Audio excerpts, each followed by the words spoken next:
Hello, I bet you'd seen the last of me. I thought, like, once I was done with Volume 8, I'd have a few months to fucking relax before Volume 9 came out.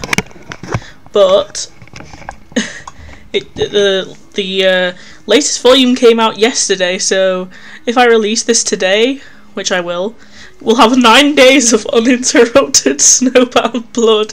That's hilarious. I'm excited for it. However, Volume 9 Part 2 is apparently will apparently make me feel like rage or something. Fucking Bart Simpson. I'll call you Bart because you're a Simpson. Of Gears Green and Greenhorns. The game board is falling into place. Figures connected by patterns beyond their comprehension move to their positions, factions come together and opponents are pitted against each other. The playing field has never been level, but did you ever think it would be? That is not the game at play here. No, the rules of this game... Let me just move this. The rules of this game are too complex for you to divine, and unknowable stakes hang in the balance. The resolution of this contest will ripple across a universe far vaster than you have ever suspected. Perhaps it's for the best that you do not realise your importance. It is a heavy burden to bear, and you already have plenty of those, don't you? Now we find ourselves at a turning point. Two players prepare their next moves. Glomer Hickner, or Sinair Montor. I'm gonna go for fucking Bart Simpson. And you're absolutely positive the sigil you found belongs to Noxious, without a hint of conspiracy or shadow of a doubt. Hey, it's Necron! Your partner, conversational and occupational, jogs up to your side once he's finished. Direct quote, crossing knots for facing tots. Trust me, this is totes legit. I know it sounds kinda sketch, but it's the real deal. God, I forgot how much I enjoyed giving a thick fucking Yorkshire accent to Necron. And by forgot, I mean I only did it 2 days ago. 110% we're about to blow this fucking frozen soda treat stand. He winces as he drops that curse so close to the underground. Please, you try to telepathically impart, keep it clean down there.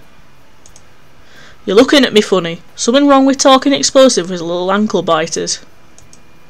Necron, if you're going to be accompanying me to the reduplication caverns, you need to be on your absolute best behaviour. And that, quite notably, is a very big if. This is one of the most guarded areas in all of Repeton. You're not a Jadeblood, you're not an Enthal, and you are most certainly not a child. It's a miracle I am permitted to enter. Do you know the amount of paperwork I'm obligated to fill out for as much as 5 minutes at the entrance? Necron gives your rhetorical question some thought. You quirk a brow in his direction before deciding to speed this exchange along. Keep your mouth clean is what I'm saying, unless you'd like a personal talking to from Miss Hecrix herself. Oh, solid, you'll be able to nosh a 12-course meal off my car pellet, promise. God, why is it that the dogs keep barking? You know, before it slips my noggin, I thought of a gnarly way to spin the tail behind me finding that punk. You shoot him a nice cold glare and he scrambles to stick the landing. Assassinating punk sigil. Yeah, that's what I was going for there. Anyway, get this, partner. You have heard it thrice already and really don't need yet another rerun of these events clogging your memory. As thankful as you are for your perfect recall, it can sometimes be a double-edged sword in your life. Assuming it works as intended, that is. You're trying to get better at not conceptualizing such things about yourself as perfect, even if you did want to take pride in the idea. Listen, it's quite alright. I promise the story was sufficiently thrilling the first 3 times. Oh, pshaw, it don't count as 3 if you didn't hear me. You just get so lost in that head of yours sometimes, you don't even listen. You try to protest this injustice, but Necron raises a cold metallic finger up to your lips to shush you. Something inside you shrivels up in distaste.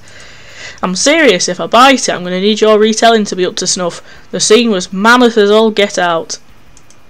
You don't actually sigh, but let the record state that you're emotionally exhausted enough to sigh. So here's how it goes down. Love Muffin got an email filled with all kinds of scrambled garbo. Not a real word in the old doc. Couldn't understand jack myself. It figures that Noxious will be able to get past something as simple as a contact block. Love Muffin, you note, is Orica. The Necron rule of thumb is that any unassigned pet names automatically fall to his mate spirit. But you know my guppy, sharp as saw blades, cracked the code in no time flat. She was all up tip-tap typing, and then she was all... I'm in, darken lenses. Excuse me, when do I get to hear these alterations you mentioned? This is all painfully familiar so far. I'm getting there. Look, do you want to play due respect to my possible future corpse or nah? For real this time. You get the feeling that he's about to ask where he was before you interrupted him, so you preemptively tell him he was headed to the ruins of the Tom Cruise Memorial Theatre 1. Right, she cracked the code and sent me to check out the coordinates she scavenged. Guess Noxious was a total Tom Cruise nut. Nutty enough to try and mess up an already ruined theatre, that is. There was a radio burned under some of the rubble that turned out to be a bomb. I would have kicked it for real if the countdown had been a second less. Defused it in the nick of time. I'd seen the model before, so I wasn't exactly... Here we go. It's time for the punchline you're more than familiar with. The answer is so ingrained in your mind that you can't help but blurt it out with him. Tuning out, blown away. Wait, what? I thought you'd said... I told you I made changes, didn't I? There it is, blown away. Works a million times better, don't you think? Before it burst, though, it croaked something out in that janky robot voice. Breakdown in the database. I bet my life that it means the reduplication records. Got a hunch there's some kind of double entendre with the old breaking down thing. Sigil's got themselves some associated meetings, right? I heard a thing or two about there being a bunch of concepts linked to him, and it sounds like just the kind of ancient stuff those guys would keep on hand. I don't know what this accent is anymore. That's a wreck shop down there, which means we should defo investigate anyways, just to be safe. Necron continues to recite the aftermath of his tale, going into the excruciating details of the medical attention he received from Orica, which you don't really need to hear again. You're honestly sceptical about there being any immediate danger inside the caverns. That would be a severe crisis if true, and everything appears to be functioning as normal. Necron's hunch doesn't exactly convince you either, but Noxious is unpredictable above all else. You're mostly taking Necron along for technological assistance if the need for it arises. You and computers don't bode well, and he's picked up a thing or two from his mate spirit. Alright, he's passed the gory surgery pun, which means this particular topic is over. Really put the surge in surgeon. So the new punchline is pretty boss, right? At this point you're familiar enough with Necron to know which way leads to the path of least resistance. You give him a non-committal nod and stuff your hands in your pockets. I'll admit the new version is far more thematically appropriate, but only from an objective standpoint. I enjoyed the humour. Are you finished? He is, thank the gods. You take a deep breath, put on your best professional look of neutrality, and nod in the direction of the cave entrance. The accouchement golems standing guard over there have probably been incredibly suspicious of you for the past 10 minutes. Not the best start, but what can you do? The two of you stop 6 feet in front of the constructs. You calmly endure their robotic stare-downs and ignore your technophobic nerves with poise and grace. Cecily Yapara, I'm here for a priority Aleph case. There's low worrying as their processors take this information in. Yes, you sure as hell are, Cecily Yapara, and this sure as hell is the most important mission of them all. Necron entirely ignores your earlier insistence that you do the talking and strolls up to introduce himself, complete with an offered handshake of his metal hand. Necron Eggsmort, I'm with the genius over here. How's it hanging? There's no dramatic build-up to the negative-sounding chime that blasts from the speakers in their torsos, and the two of you are flatly denied entrance. God damn it. They swivel their heads towards each other in a grim reminder that you absolutely hate listening to these things. Their local communication sounds like a tinny version of nails on a chalkboard. Necron, however, is only dealt a blow to his emotions. This isn't a matter you're going to take lying down, though. You clear your throat and grab their attention once more. With all due respect, his accompanying me is no light decision. He is a vital asset to the case and absolutely must come with me. He's fully aware of the importance of keeping to himself, and I'm sure you'll find that I've accounted for the possibility of an appropriate third party in my submitted paperwork. The following series of displeased clicks makes you clench your fist behind your back. You had a feeling this particular leg of your mission would turn out this way, but you keep pressing. I am the Chief Regulator, and I will have you know that I am perfectly qualified to select my own investigative partners. Oh, Necron looks so sad. Would you like me to call your superiors and explain on your behalf why you played a part in the failure of this case? I am just one phone call away from... You feel a metallic hand clap down on your shoulder, freezing you in your tracks. Your blade hand twitches, as it always does when you're seconds away from pulling it out. For a moment you almost forget these intimidation tactics don't work on machines. Look, Cess, it's fine, I get it. Just go on ahead without me, I'll wait for you outside. Normally you'd be ecstatic at the idea of doing things solo, that's how you've operated for sweeps, but the notion of leaving Necron behind at this junction twists something in your gut. Marginally, you mean. You're not that close, but you think you're close enough that you feel... something. Fine, I'll see you soon. Don't do anything stupid out here while I'm gone. Oh, we're not taking Necron with us. Don't worry none about that. Remember to make the right call, Cecily. Hang loose. Necron raises his hand up in the universally understood signal for hanging loose.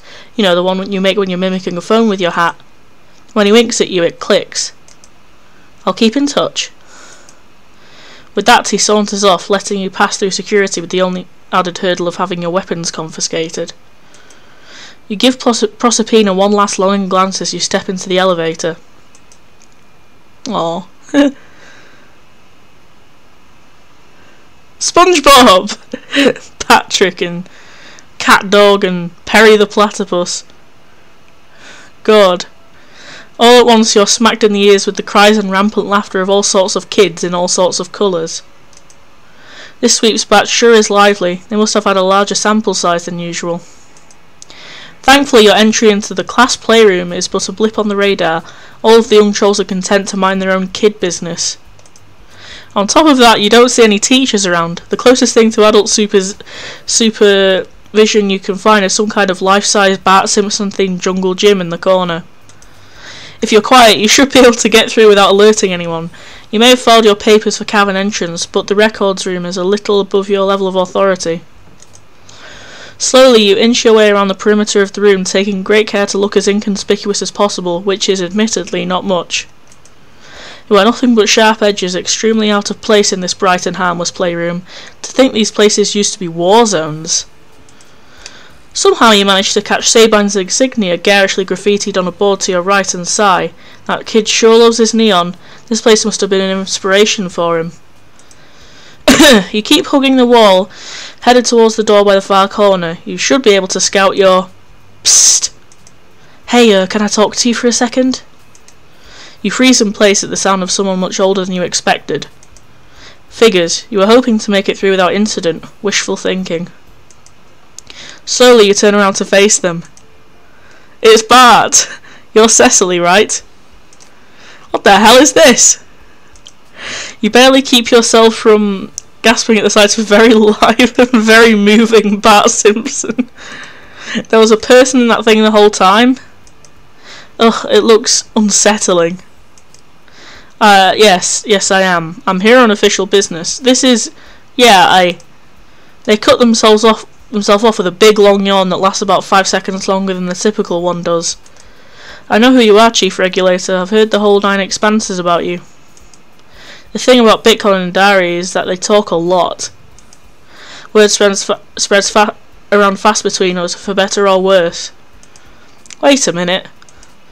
You're telling me you're another one of those boys I keep finding myself having to deal with? The foreign only. And before you ask, I'd like to make a few things clear. The least of my priorities being how you even got here in the first place, because I'm most definitely not paid enough credit to care. Well, that's fortunate, you guess. Still, you can't help but feel offended at how cavalier he's being about his position on Hermephi's behalf. Okay, so forget everything you've heard about how we got our name because it's all a heaping pile of nonsense garbage. No, Bitcon didn't win a medal, and no, Endari didn't see the name foretold in the stars, and no, Crichton wasn't holding a sword and reciting... You sigh, rubbing a temple. Stop talking. I assure you I wasn't going to ask about that at all. Yeah, you and literally everyone else, LMAO. It's very strange not being able to see his face as he's talking. His voice isn't giving you much to work with other than exhausted. He's also talking to himself a lot. It makes you wonder how any of these boys manage to engage in conversation with each other in a timely fashion. Nobody should care because there's not even a story behind it. The Boys was just a backup name we used due to group indecision. That's legitimately all there is to know. That's it. Freeze frame and roll credits. It curtains the whole damn thing. Turn and eat your blood pumper out because we're starring on Whose Line with Fraser. You give him a blank stare as he slowly descends into a barely contained turmoil of his own making. Oh, that's a mood. I wanted to be an actor, but nope, I'm stuck as the Wiggling Day entertainment for these punk rats. Or I'm contractually obliged to call them treasured guests. Okay, that's quite enough of that, you think. As deeply fascinating as this man's failed career plans sound, you have an essential reduplication records to raid. You start to back away slowly, hoping you won't notice you moving a hair at a time. There's a Wriggling Day, is there? Please, tell me more.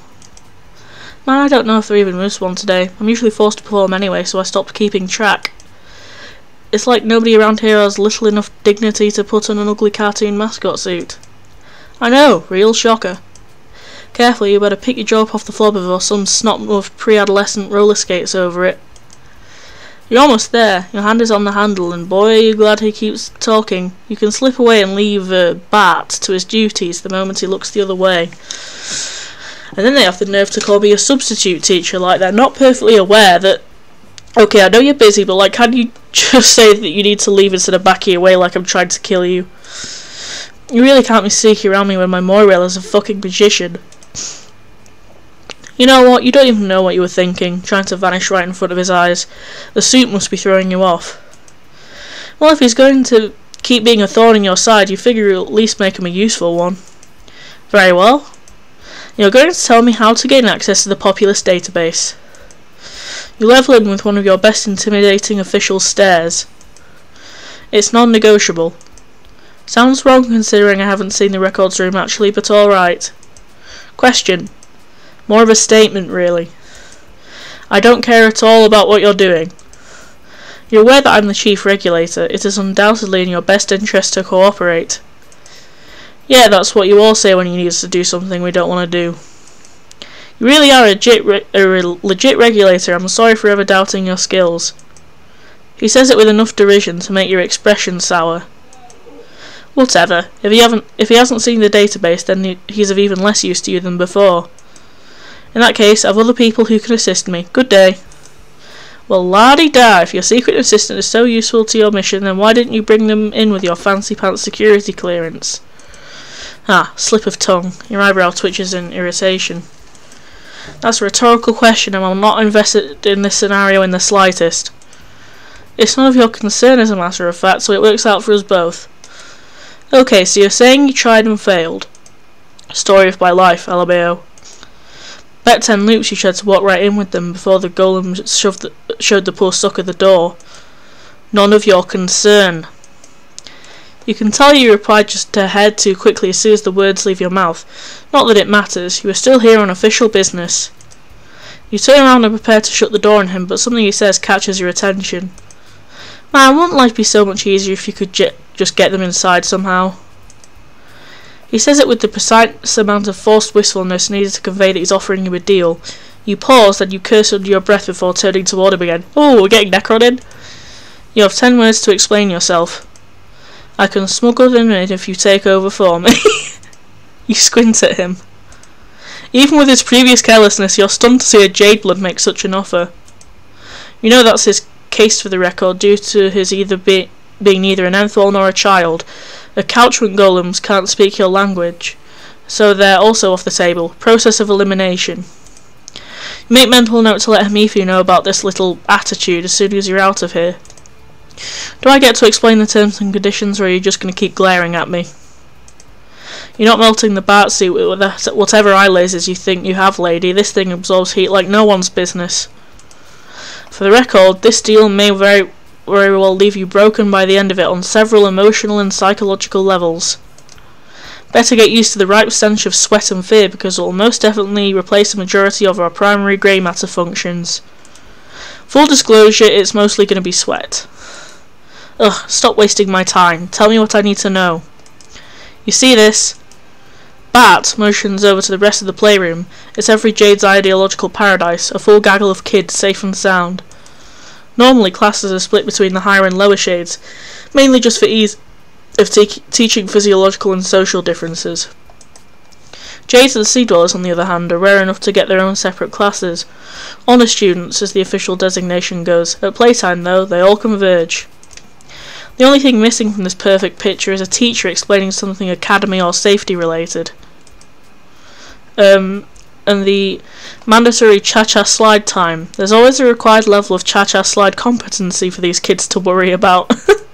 Despite it all, Bat is showing the place off with the same enthusiasm one would harbour for a garbage dump. This is the first circle of my own personalised hell. I have to watch and entertain these treasured guests, so I can't leave this place. Then why aren't you currently participating in your duties? I'm on break right now. But he's still here. He was being crawled all over. He answers your question before you can properly formulate it.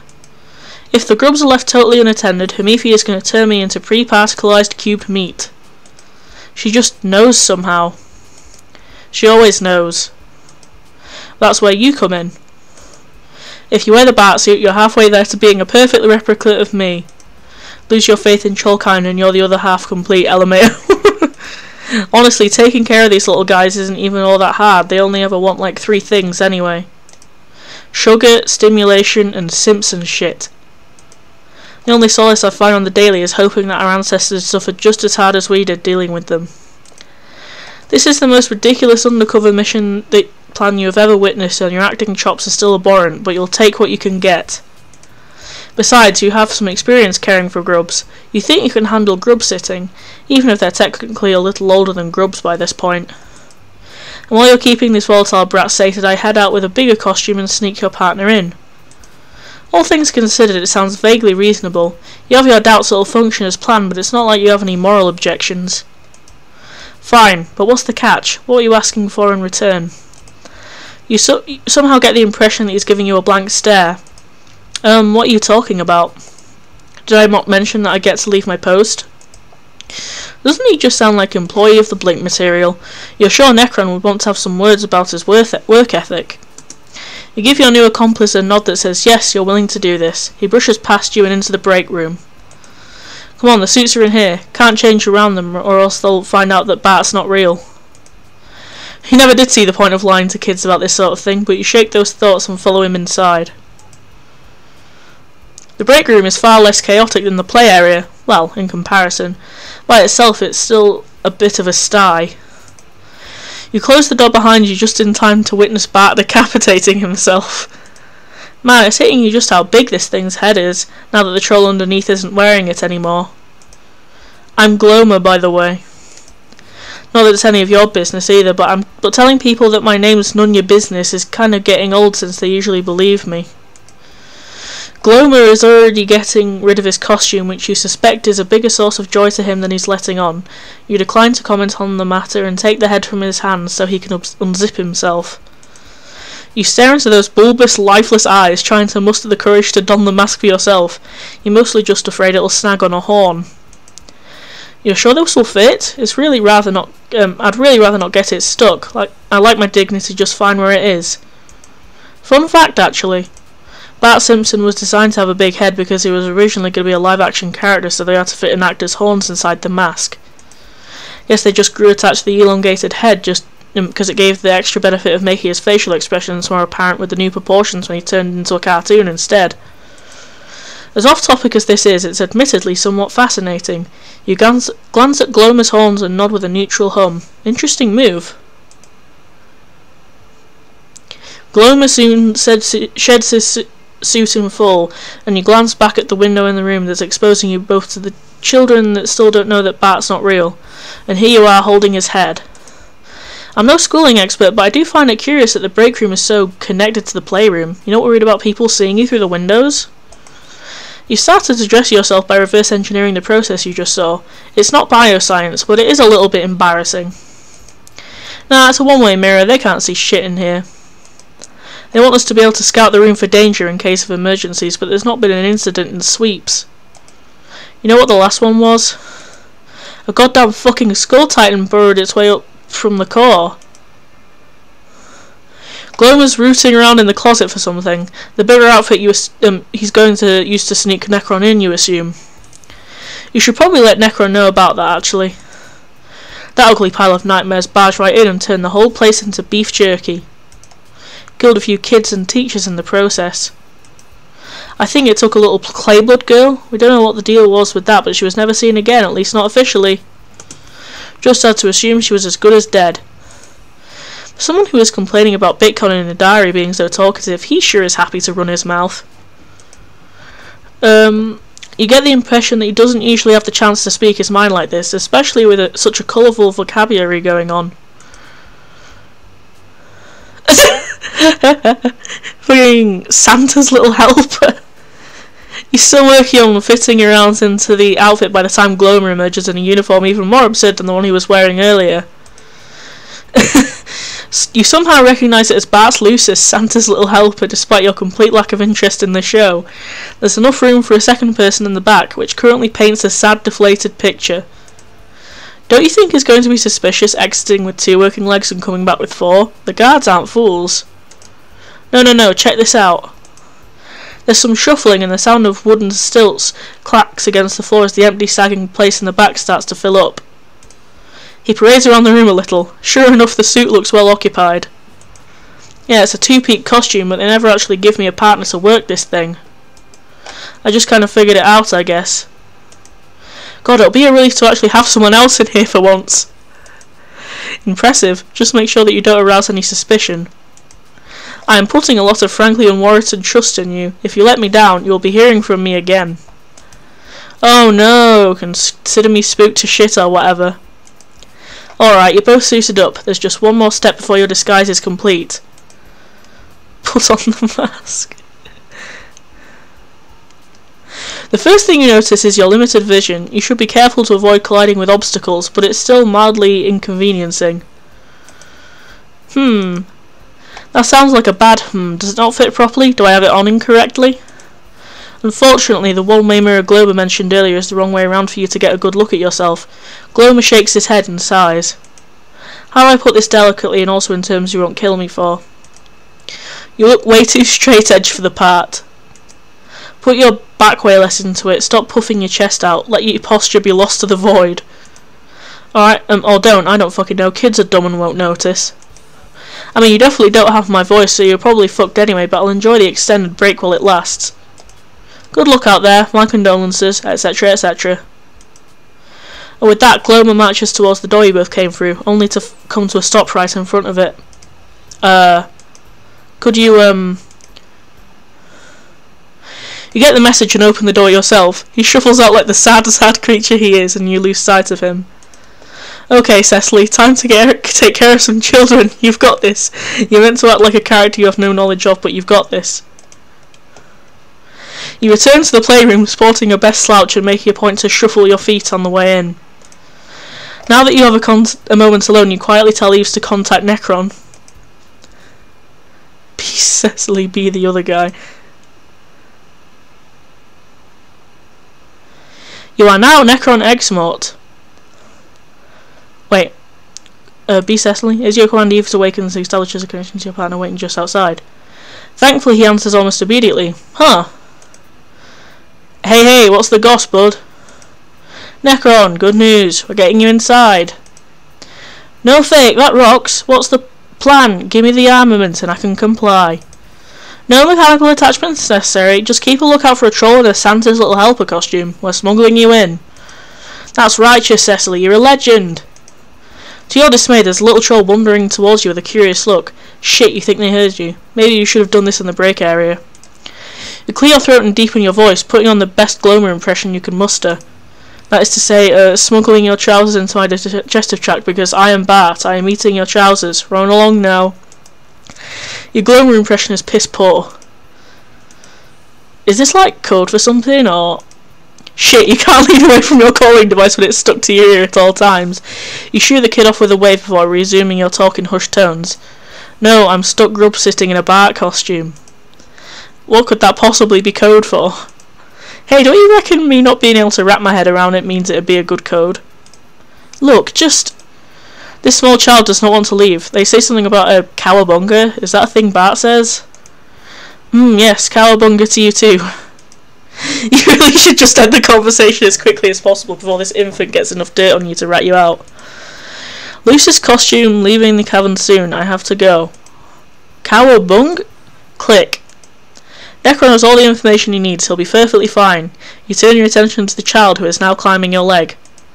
As gently as you can, you scoop your hands underneath their tiny armpits and pry them off your strangely proportioned puppet body they are deposited back on the floor. You give them a pat between the horns and walk off in the direction of a small whiteboard near the front of the room. That should tide them over for a second. Oh no. You freeze like a statue when you see Hamifi enter the room, a sleeping grub tucked in her arms and You freeze like the statue and a smile on her face? I heard it was someone's special day. Where's my little wriggling day hero? She hands you the grub with immense care who you instinctually take in your confused daze. Don't drop them this time. You stare mute as she wraps her arms around the boy who runs up to her in a warm hug. Gosh, you've grown so much since I saw you last. Keep this up and you'll be taller than me before you know it. Oh dear, I think it's already happening. You're growing up so fast. There's a genuine bright sparkle in her eyes as she lifts the kid high above her head, earning a chorus of giggles from the crowd as the wriggling day hero enjoys his newfound height. Aww. You used to play with her and Sestro both once. Not exactly in this manner. You were never the most externally excitable person, even around children, but similar enough for you to feel a sting behind your eyes. You don't remember the last time you've seen Hamifi smile like that. You feel upset. You feel a lot of things all at once, difficult to untangle. You feel like this was not meant for your eyes. Is this what she wanted when she was in that place? What she wished you could have been? A hole swells inside you as you watch her, caught in a limbo of regret and deep cutting affection. I'm gonna like be Necron, like after. I promise. The sound of a high-pitched yawn draws your attention to the infant in your arms. They are so small. It suddenly hits you that you've never held a grub before. You became acquainted with Sestro and Hamifi after they'd pupated and left school, so this is a first for you. Curiosity doesn't exactly strike you. It more gently rests a hand on your shoulder. The first thing grubs do when they're reduplicated is name themselves in the denomination loge. You can't help but wonder if you could just sort of guess? Guess name. What will the name of this little grub be? I wonder. Ball Chicks. Deciding not to get too six-letter formal about the occasion, you nickname the grub Ball Chicks. Ball Chicks gargles at you and wiggles their little feet. Then you can't help but feel something tugging at your blood pressure. Seems like Ball Chicks trusts you. It feels kind of nice. Hamifi finishes smothering the wiggling day kid with affection before standing back up. I'll be taking our treasured guest back now. Grub safely tucked in her arms again, she speaks to the audience of children that seems to adore her to bits and pieces. Behave yourselves, alright? I'll be back with a special treat soon. It rhymes with bake. Her eyes crinkle at the corners. I'm so proud of you all. The kids erupt into excitement, more than happy about the notion of stuffing themselves full with pre-processed dessert. Hamifi waves them goodbye before turning to you. Her tone immediately shifts to something more familiar to you. Break room. You can't refuse, not unless you want to completely blow your cover and waste a lot of time explaining a lot of things while under great and angry scrutiny. She opens the door and you follow, still feeling off kilter. You fear she may have already caught on to your identity with the way she's staring not only daggers but entire chainsaws at you. As soon as the door closes, her even tone is drenched into toxin. Listen closely and don't make me repeat myself. We keep a very strict schedule down here, optimised for developing children. I don't take kindly to chronological deviations. And I especially don't take kindly to you coming down here and ruining our perfect system. At this point, you're almost biting your tongue hard enough to bleed. If you so much as let out a breath out of turn, you know she'll drag you by the ear to exile or worse. You can mull your decisions over while you tend to some matters for me, Glomer. A wave of relief washes over you. You stand more to attention, trying to seem obedient. She gives you a funny look before continuing. I need you to prepare one of the low-blood classrooms for the wiggling day party we're holding after recess. You'll be lent a couchment golem to aid with cleaning. That's probably not how you pronounce it at all, but I don't care. Remember, couchment golems are not toys. They are school assistants, caretakers of children and classrooms. They are not bodyguards to block the closet for you to nap in. The banners are in the supply closet as always. Every desktop should have a goodie bag and 2 napkins on the top left corner and a plate in the centre. You are also required to prepare the cake. The instructions are on the box. They should be basic enough for even you to follow. If you make another cake-related mistake and force us to order from Dursel again, you'll be hearing from the principal. You're already enough of a liability to the case without having to bring in both of its busiest integrants for your next performance review. Her eyes narrow into slits. I suggest you fool around wisely if you must. Hamifi continues to give you instructions in excruciating detail, speed and brutality. You're lucky enough to be able to absorb every last word, but you're a special case. Glomer, you'd imagine, is fucked. By the time she finishes her laundry list of assignments, you get a very clear idea of why Glomer is so exhausted. Are we clear? You give her a neutral nod. Now's usually the part where Hamifi gives you a neutral nod in return and vanishes into the darkness, but not this time. This time she's pausing quite noticeably. You seem awfully quiet. I do hope you're not sleeping on the job. You shake your head. She still seems suspicious, eyeing you up and down. Are you unwell? You're not yourself today. What's the meaning of this shift in attitude, One might call it downright suspect. She's waiting for you to answer, which is really, really bad. Your mind is racing for an escape, but the emergency exit seems intent on fucking off into the distance. Answer me when I'm talking to you. I don't have the time for games. She leans in closer as if trying to peer into your eyes through the mask. You lean back ever so slightly, panic starting to claw at you. You... Beep beep. Beep beep. Beep beep. I believe I've told you to keep your personal device on silent, Glomer. This call will be coming out of your next deposit. You can't help but mouth a silent apology to Glomer. You know damn well this one doesn't care for any time off whatsoever. She opens the door to leave, but not before getting one last word in. Don't forget, you're on corporate time and money. I would be very, very careful about wasting either in the future. You're here forever, after all. And then she's gone. You sit in silence, minus insistent ringing for a few seconds. This whole situation is giving you a non-negligible amount of whiplash. Eves is so keen on interrupting your every attempt to introspect, however, so you accept the call and to hiss at the other side of the line that you're preoccupied. Just as you open your mouth, a big white dog costume walks in, very possibly with Necron in tow. Even more reason to shut your device up. Cecily Yapara! I'll call you back. You hang up immediately. Minutes in the past, but not many. Oh. Of course. You are now Necron X-Mort. You've been doing your best to kill time out here, because the last thing you'd ever do is ditch your new pal. Unfortunately, it's starting to sink in just how much you blow at waiting. This is most certainly un-excellent. You wonder if it would be a bad call to go back to your truck and listen to some good old classics. It takes just 2 notes to relish in the ancient history of Smash. Oh, your Palm Pilot's going off. That's what you call your phone because you get a major kick out of it. Cecily must have not bitten the dust down there. You pick up before the 3rd beep can finish ringing. Hey, what's the goss, bud? Necron, good news. We're getting you inside. Oh, hell yes. No fake, that rocks. What's the plan? Give me the armament and I can comply. No mechanical attachments necessary, just keep a lookout for a troll in a Santa's little helper costume we're smuggling you in. You knew you could count on her. That's righteous, Cecily, you're a legend. That is to say, smuggling your trousers into my digestive tract because I am Bart. I am eating your trousers. Run along now.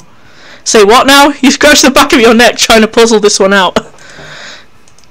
Is this like code for something, or...? No, I'm stuck drunk sitting in a Bart costume.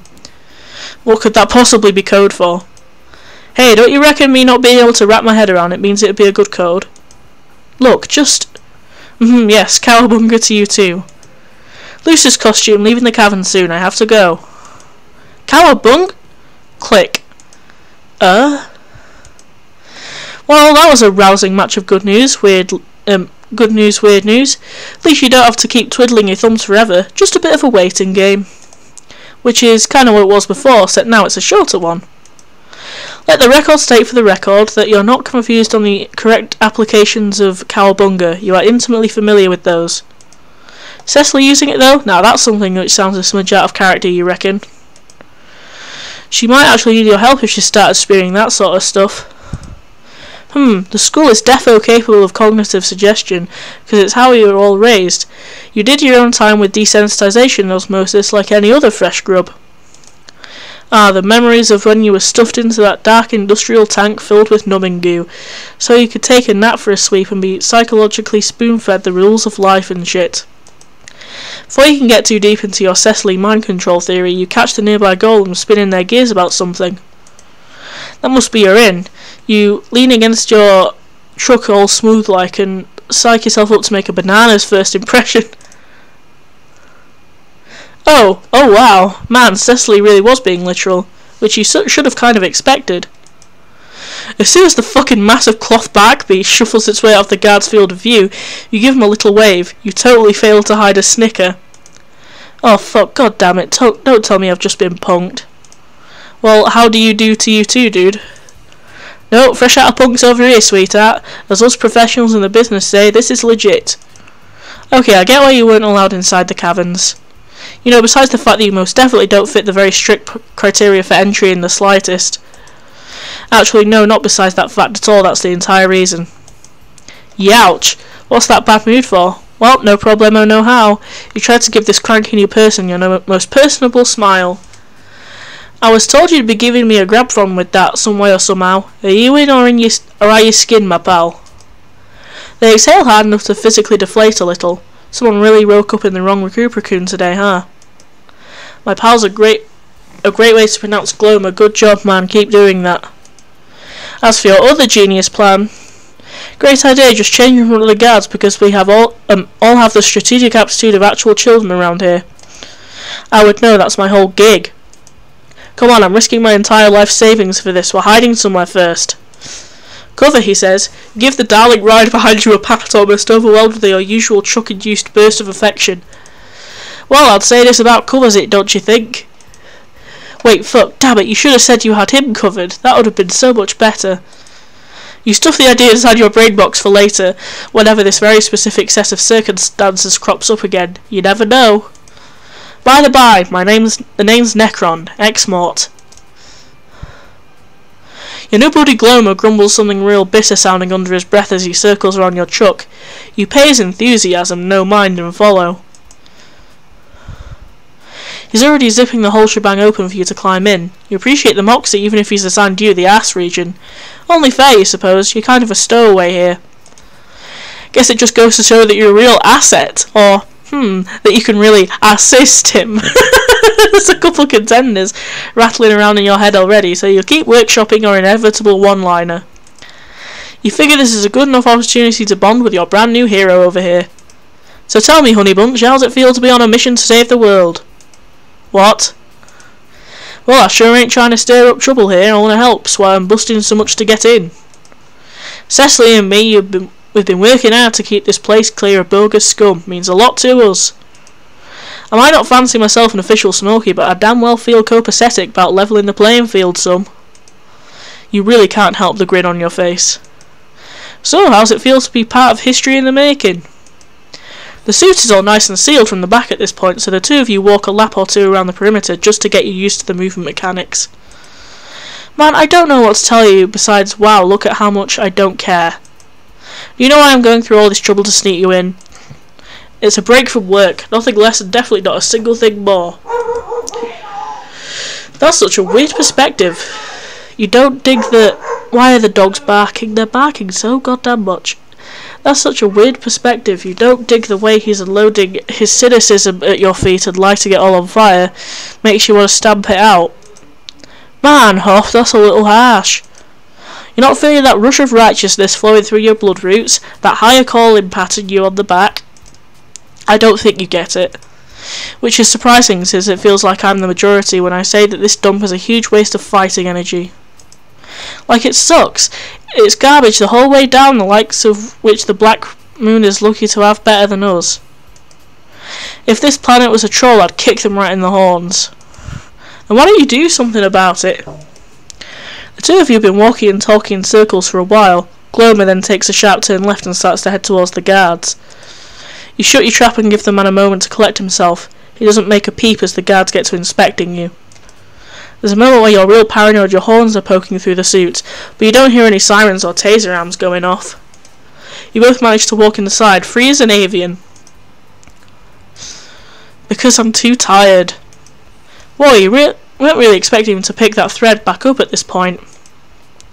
It's a broken world anyway, so any effort spent not complaining about it is totally wasted in my quite honest opinion. Your mouth twists in thought as you try with all your might to relate to this guy, at all. No, nada, zilch, Jack diddly doodly dick. You think that if I had it in me to fight for my future, I'd be stuck as Homefi's personal errand boy? And here's a big newsflash, I actually did once upon a time. Do you know how much of my grub hole I wasted trying to find literally any other option for me? The answer is more than you'd like to know and more than I care to tell you. And it totally fucked me over until the pheromones of reality seeped in and turned me into this forever bonded bitch. I spent so much of my life chasing my dreams that I never even learned this jade stuff I'd be corralled into in the end.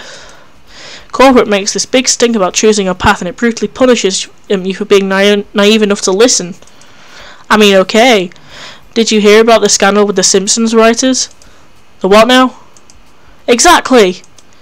There hasn't been a Simpsons writer in sweeps because of the whole Santa's Little Helper incident. Whoa now, let's not hold back for 2 seconds. What's this about Santa?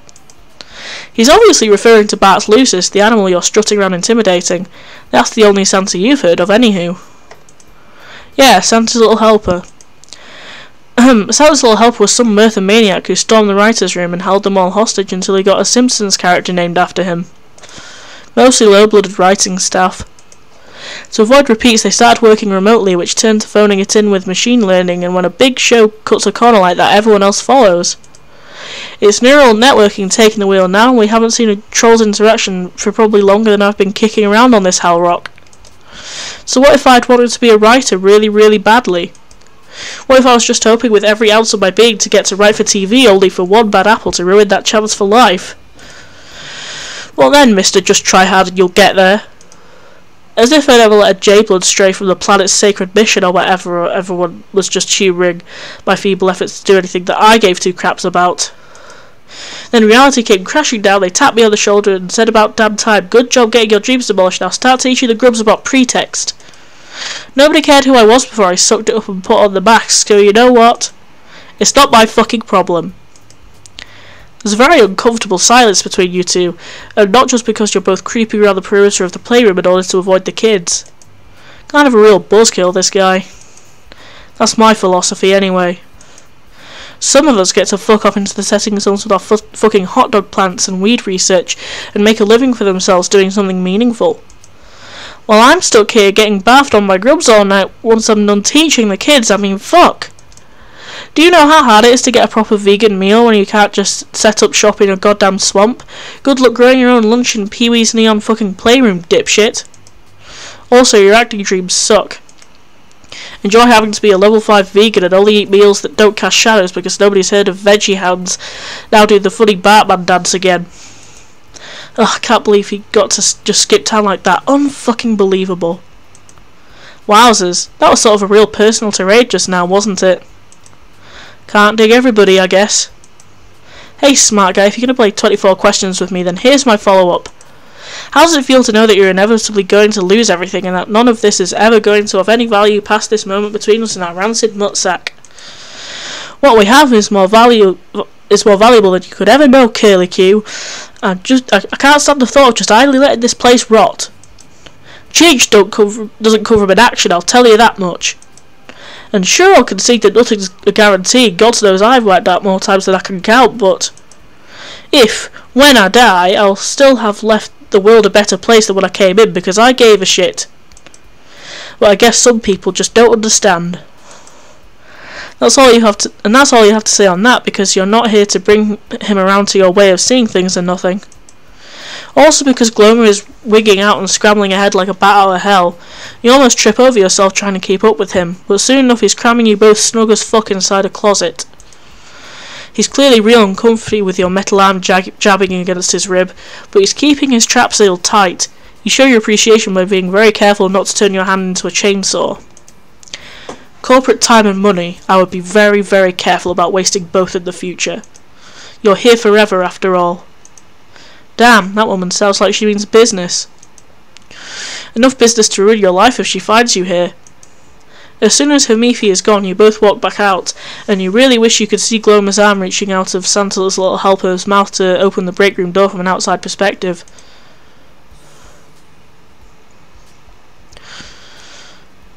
I'll call you back.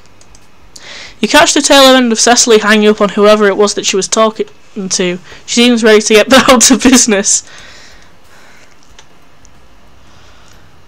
Cecily, for convenient reference, is you, because your name is now Cecily Yapara again. Did you succeed, Glomer? If by succeed you mean old Tiger here let me boogie on down to the schoolyard, then you can sign that off as a yeppers. Checkaroony even. I don't think I need to answer that when he just said pretty much the worst thing I've ever heard in my miserable excuse for a life. Yes, it's a one-word sentence, you two. You immediately start to chuck your outfit, wanting out of it as soon as possible. Life, you're starting to realise, is comparable to a Bart Simpson costume. Which is to say cramped, claustrophobic and kind of insufferable sometimes. Okie dokie, that's set one complete, right? Once we get to the database, it's smooth cruising? The two of them get the picture and shuffle out of their costume as well. Now that you're inside and Hamifi is gone, you should be good to move around freely as long as you don't cause a ruckus. We still have a problem. I've yet to find someone useful who can direct us to the records room. Regulator, that hurts my feelings. Was under the impression you worked better solo anyways. You'd bet your best blade that you have Bitcon to thank for that. Necron finally untangles himself from the lower half of Bart's Lucis 10 seconds past your personal threshold of second-hand embarrassment. Ha! If she works better solo, then she must be even more tubular than I give her credit for, because she's a beast of a teammate as is. Huh. Touching. Glomer, I'm once again asking you if you can direct me to the records room. Are you sure you don't know of its location? I don't know, you know how important my work here is. Taking care of snot-nub braps or whatever. I'm pretty busy, lady. I might have been able to help you out if I was on break. But all the time, not so much. I'm not. So sounds like someone's up the Black Creek without a paddle. Oh, for crying out loud! Fine. If you really do know, then take a break and lead. That does mean, though, that one of us will have to stay behind and cover to avoid stirring up suspicion. The children need to be supervised and entertained. I was thinking. Without blinking an eye, Necron beams and gives you a solid thumbs up before looking at Glomer.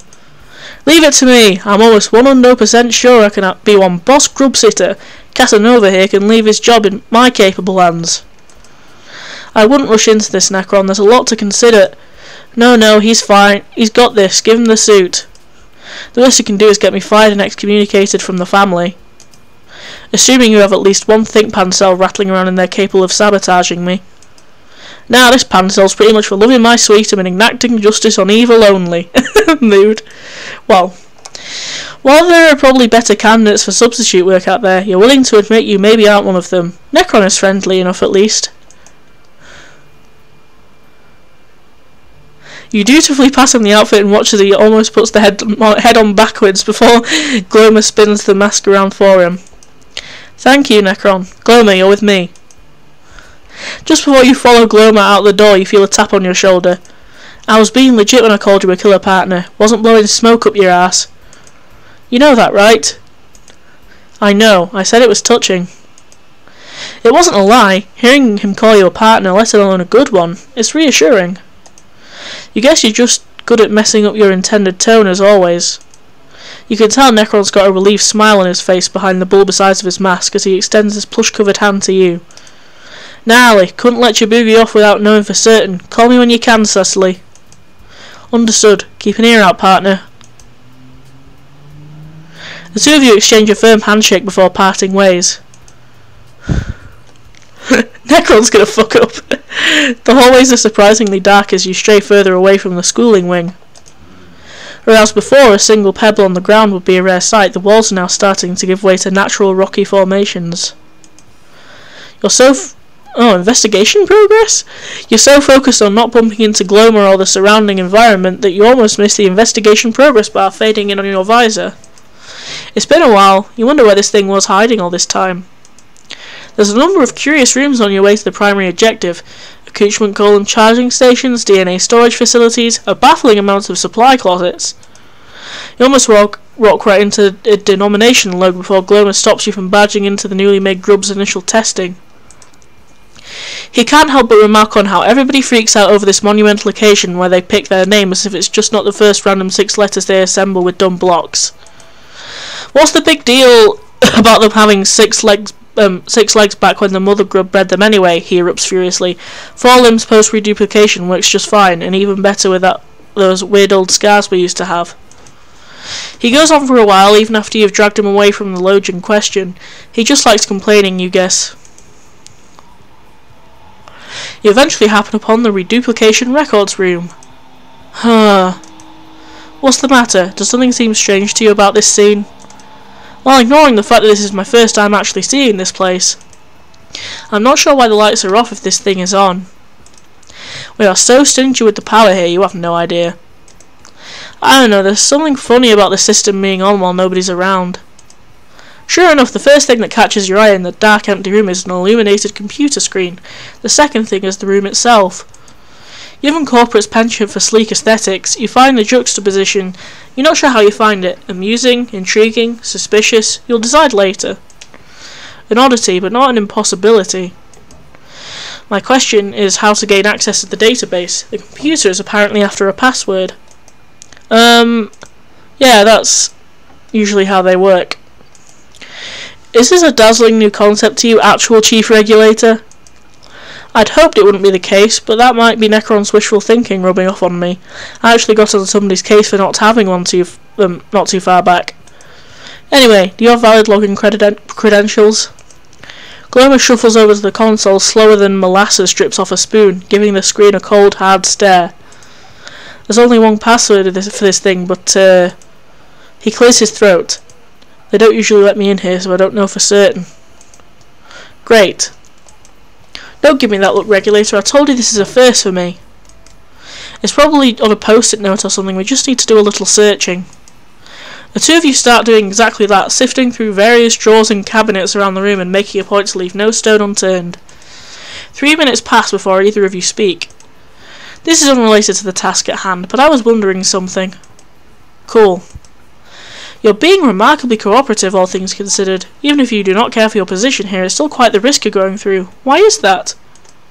You mean besides your shitty threats and time off my shit job? So, that's it? Not exactly. I don't know. Indari said you helped him out, so... yeah. I guess that's why. You blink in surprise. You suppose you did help his morale.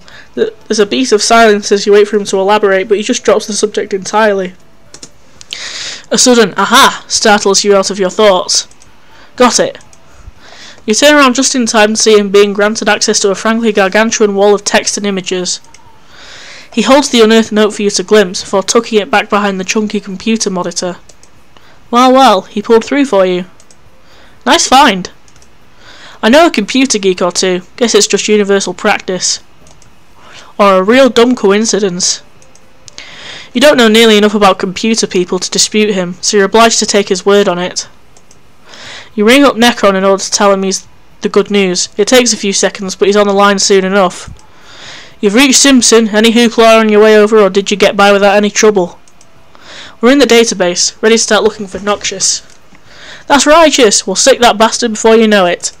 Failing to comprehend the sheer volume of information held within, you give the computer an uneasy look. It threatens to make you feel faint. Thank the All-Mother for Glomer's presence, because you have no idea how to work this thing. You gesture to the machine with your head and he leans down to grab the mouse. You squint as you analyse the window. There are a few tabs on the top left, all historic, new age, unused, retired. You can't imagine what would be the point of storing deprecated sigils in a populous database. There's a search bar in the top right. You suppose that's your best bet on finding a sigil related to breaking down. You peck at the keys one by one as you hear Necron entertain the kids through your speakers. I'm right here, you know. Like you just non-verbally asked me to do this for you, so do you need me or not? Are you really going to complain about not having to do any work? Touché. One letter at a time, results are culled from the pool. Sigil names like Base and Basil, sigils belonging to Bronze Blood, sigils held by the Brellan bloodline. Soon you have one remaining search result. Glomer selects the sole choice presented. Your attention turns to name. Dissolve. You say it aloud for Necron's benefit more than anything else.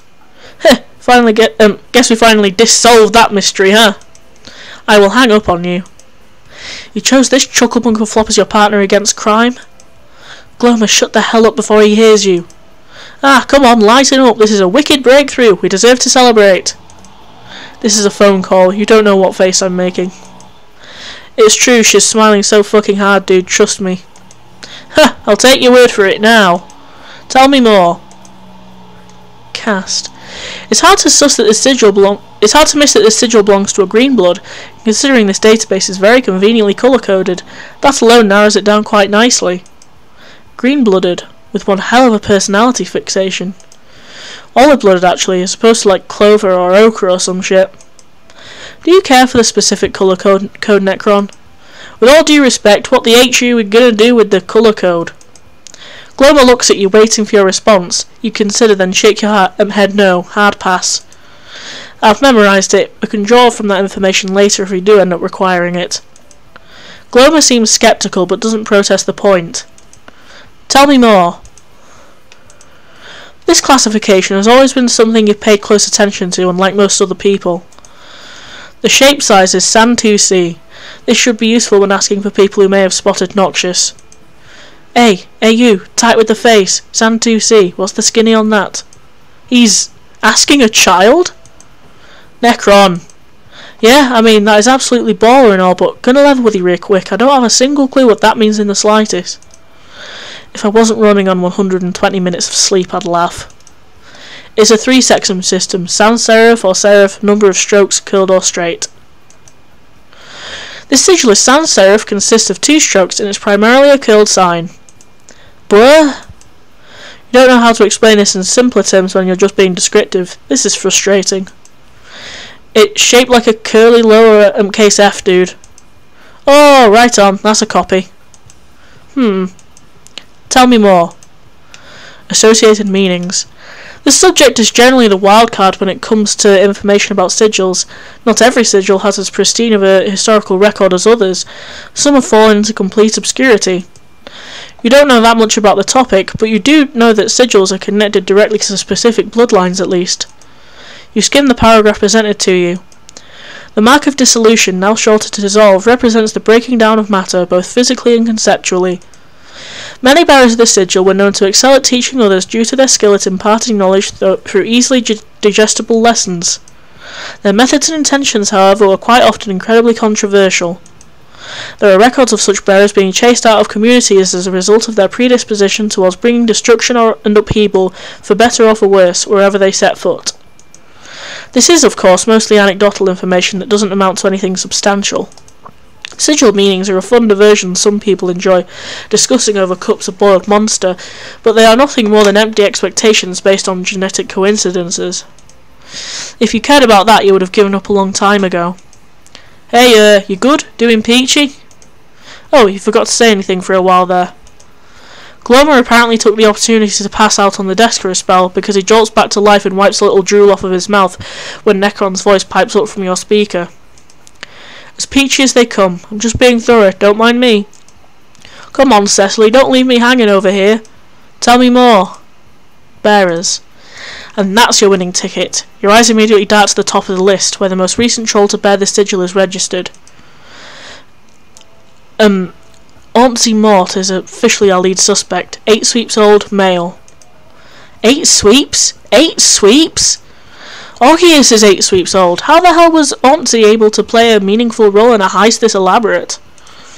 You're expecting some old retired mastermind with delusions of grandeur, someone you could clash blades with on a neon rooftop or ruined bunker after this elaborate of a chase, and he turns out to be 8 sweeps old? You guess it'd be hypocritical of you to hold Orpheus at gunpoint and then proceed to underestimate someone much more malicious and calculating. Still, 8 sweeps. You feel very old and very tired. You catch Necron murmuring the name under his breath a couple of times, first to familiarise himself, then to say it in utter contempt. Auntie, that waste order's going down if it's the last card in my hand. Mark my words. Hey Cecily, imagine trying to take him seriously if you were seeing what he's wearing right now. You flatly ignore Glomer snickering to himself as you consider your options. The main problem lies in tracking him down and confirming that he is noxious without doubt. And if it is him, we'll do more than just give him a background check. Yes, together. That seems to be all there is. I'll talk to you soon. Jubiler, catch you on the flip side, partner. As soon as you hang up, Glomer hisses at you, clinging to the desk like it's the only thing keeping him upright. Alright, you found your info, that's great now let's wrap this up before someone busts us. He is quick to retreat out of his seat and around the corner in an instant. You can appreciate it. Playing it safe is often the prudent option. Something gives you pause, though. You're not going to pretend not to realise the other thing you have the option of investigating while you're here. Your mind has been tossing the idea around since you walked into the room. Oh, we're going to check on Alina's records or something?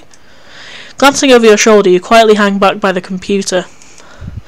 You run a name search. Oh, Elsie. For Elsie Rains. Nothing. Not a single match. And you know damn well you're spelling her name correctly. The possibility of an alias runs through your mind, but if that was the case, why would she have kept Rains? It's as if she wasn't ever reduplicated. The implications confound you. You decide to check the retired sigils tab for any signs of her. Your cursor hovers over each result as you read down the chain, looking for any familiar symbols or iconography. The process takes you no longer than 3 minutes. You quickly find yourself in a rhythm, eyes darting between columns. Scorviorvolt, Cement,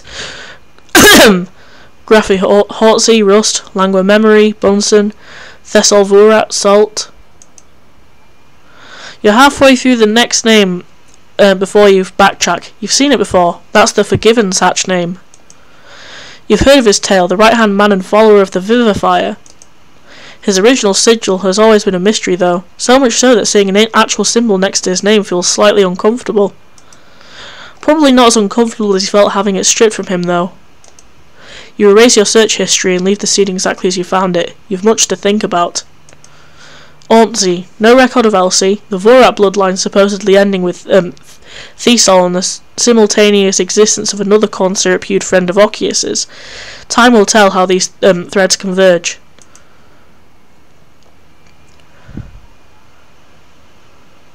Geez, lady, keep an exhausted mascot slave waiting much? Almost thought you managed to die by yourself in an empty room.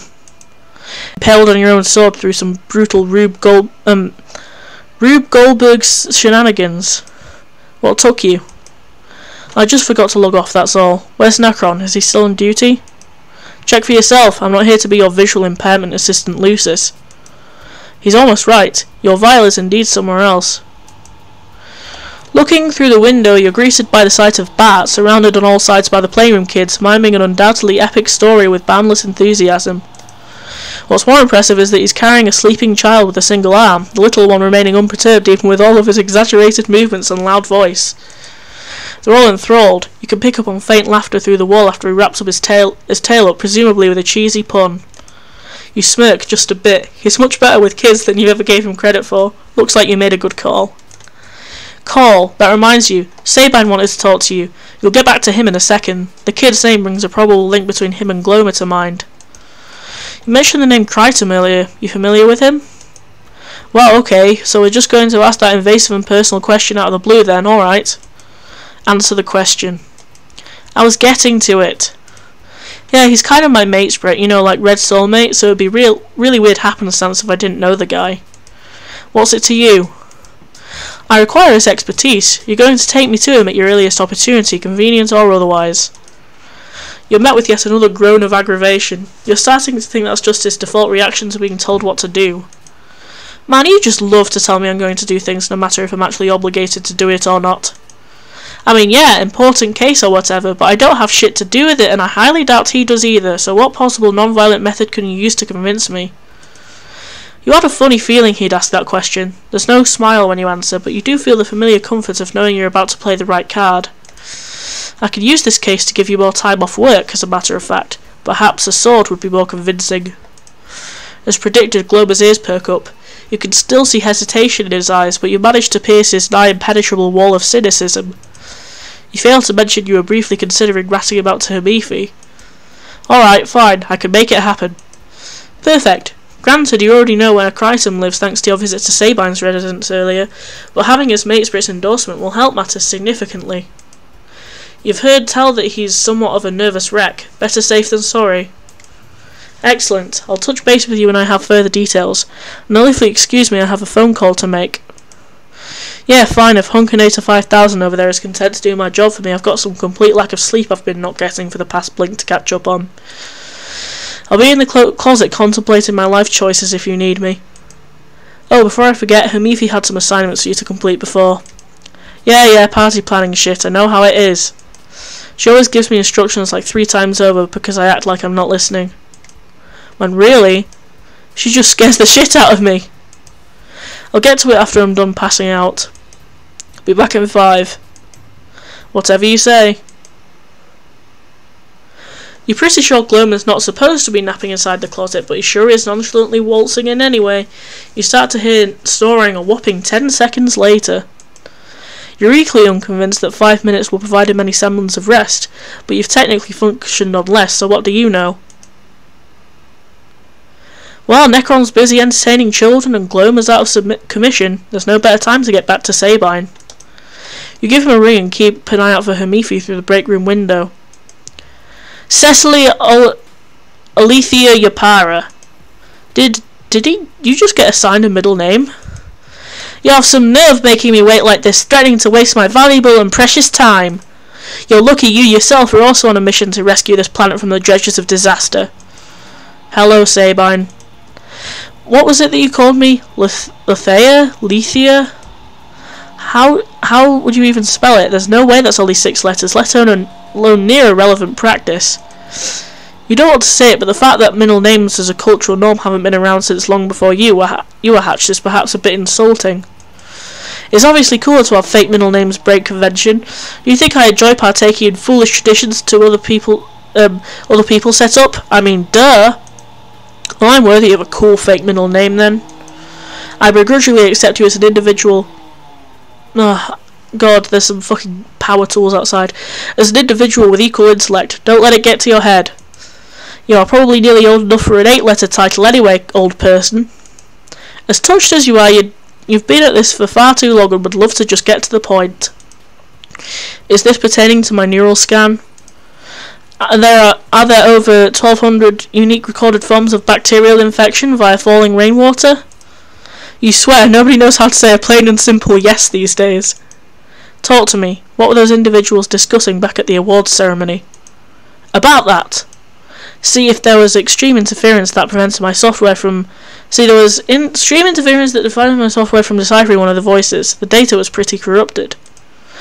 This strongly suggests that they were using some form of voice masking or modulation system despite being at a party. Some people can be so freaking paranoid. That sours your mood somewhat, but it at least strongly suggests that your little mystery caller, Auntie, has attended the party. Gods, it feels good to have this information. Tell me about the other voice then. You sound like you managed to extrapolate something interesting. Not incorrect. The informant appears to have access to some sort of real-time database, having log-on details that allow her to maneuver the system from within. She claims that her prices wouldn't be so astronomical if the information wasn't so legitimate. This is no instance of illegal entrance. This woman has a corporate salary. Okay, you had a hunch that it was a corporate employee this whole time, but you appreciate the confirmation regardless. There's always the possibility of leaked logging information, but you stay quiet, waiting for him to continue speaking. Hello, Repetanta Regulator, helping you solve your case here. Of course, I simply wanted to have all the facts before I came to any conclusions. Was there any confirmation of the integrity of that root data? Was there ever? The other party brought up quite the impressive resume of previously leaked information. Crimes tracing back sweeps. However much free time you have, I am about to annihilate it mercilessly and gleefully. I'm all ears. Spare no detail. I'll look for common threads next time I have access to the records. Down the list, Len. Chronological, alphabetical, or priority? Chronological, obviously. Correct answer. Let's start with the Dr. Demento scandal.